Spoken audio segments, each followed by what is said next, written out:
spot, put you in the dark, so I can't, It's okay. I can't see out of one eye anyway. Go right, go for it.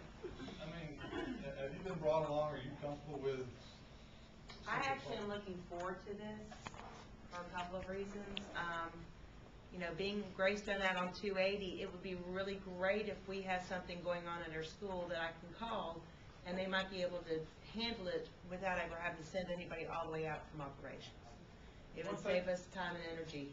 Sorry, one thing to add too is the different levels of different principals take on different things. Some of them like computers more than others and different things.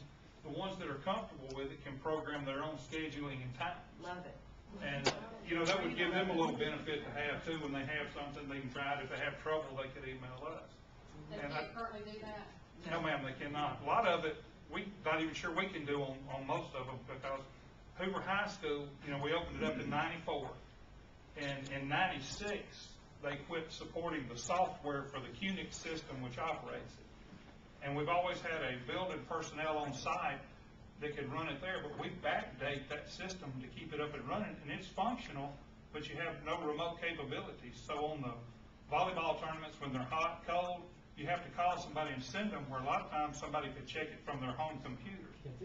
And that's gas. That the unseen thing is the gas and time for a person to pay them and go see it off. So that's a hidden factor that's not even figured into any savings that we've got. Well, and that was part of the staffing Right. profile discussion too.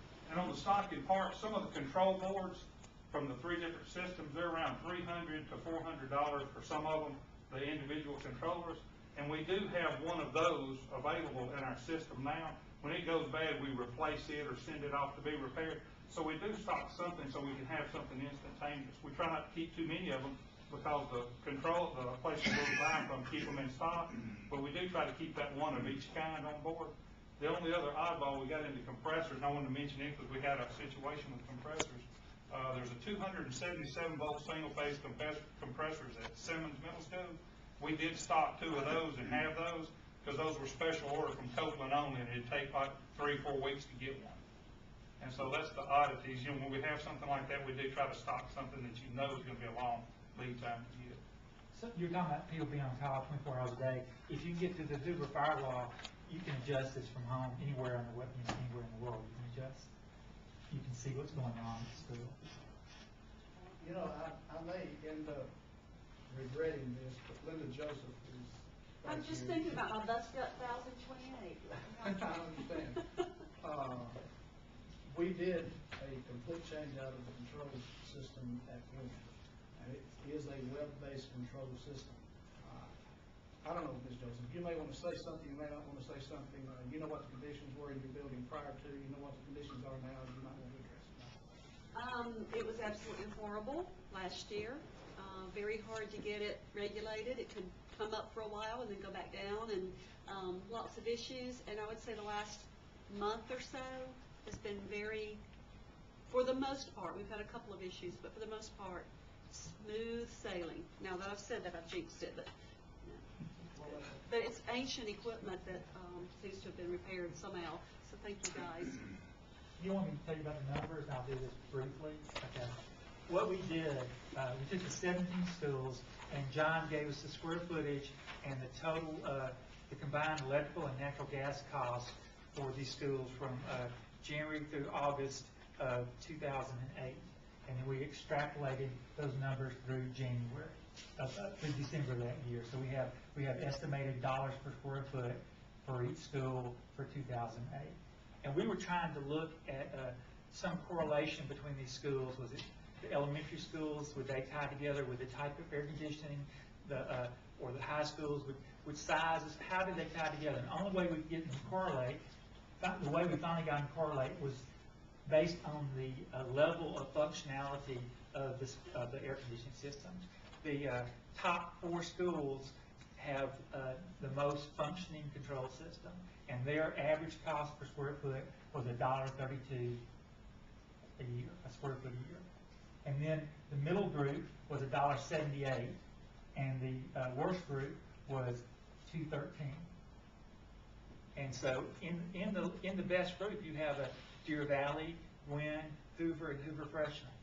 And then in the worst group, you have Trace Crossing, Shades Crest, Greystone, Green Valley, Rocky Ridge, Bumpus. Spain Park is in the middle group. So really, it's all different types of schools. I would think all different types of usages, after-hour usages, things like that. So we were thinking there's a pretty direct correlation between energy costs and functionality of the control system. So the way we estimated the savings is we said, okay, our goal would be the $1.32, which is the average of the best schools. Deer Valley at $1.09, Glen at $1.45, Hoover High School at $1.39, and Hoover Freshman at $1.34. That average is $1.32. So we set that as our goal, and we took the square footages of the other two, minus what they cost now, and we came up with estimated $1 million, $1.2 million a year savings versus $800,000 first cost. So we were saying, 1 to 3 year payback. Now, with that being said, let's make sure that everybody understands that when we come up with those numbers, those are estimated numbers. And we may achieve a $1.2 million savings over that period of time. We may not. It may be $1 million. It may be $950,000, or it may be $1.5 million. So it's going to be somewhere in that general vicinity. It's not every year exact, but the savings potential. Is that much over what period of time? A year. You spent last year, your total electrical and gas bill was about $5 million. What you're saying is, based on your best judgment, is the payback for this $826,000 is less than a year. The numbers say that. We would say 1 to 3 years. What percentage reduction is that? 24%. Now, if I told you that utility costs were going to go down 10% in January 1, would those numbers be affected?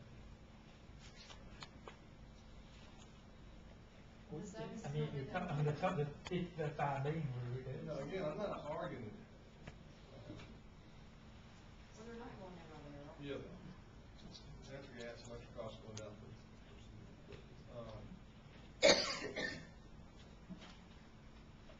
We don't know that, though. You work with the fire company, we don't. it's not, it's the overall market. An energy control system is going to save money, but,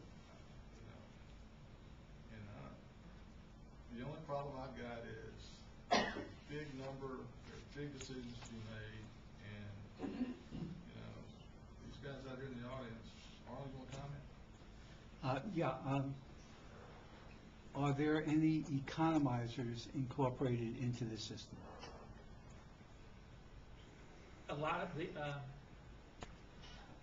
one of the most efficient systems y'all have out there, and you have a lot of them, are water source heat pumps, and they use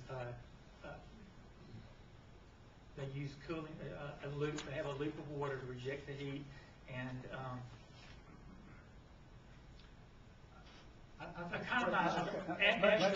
Let me explain just how simple economizers are, okay? There's a period of time during the year in which you need heating. There's a period of time that you need air conditioning. There's the period of time in between. Now, if you've got these motors running, okay, you're using energy. I had a client, and I developed a computer system for them where they installed in chain stores, in malls all around the country, as well as standalone, retail stores.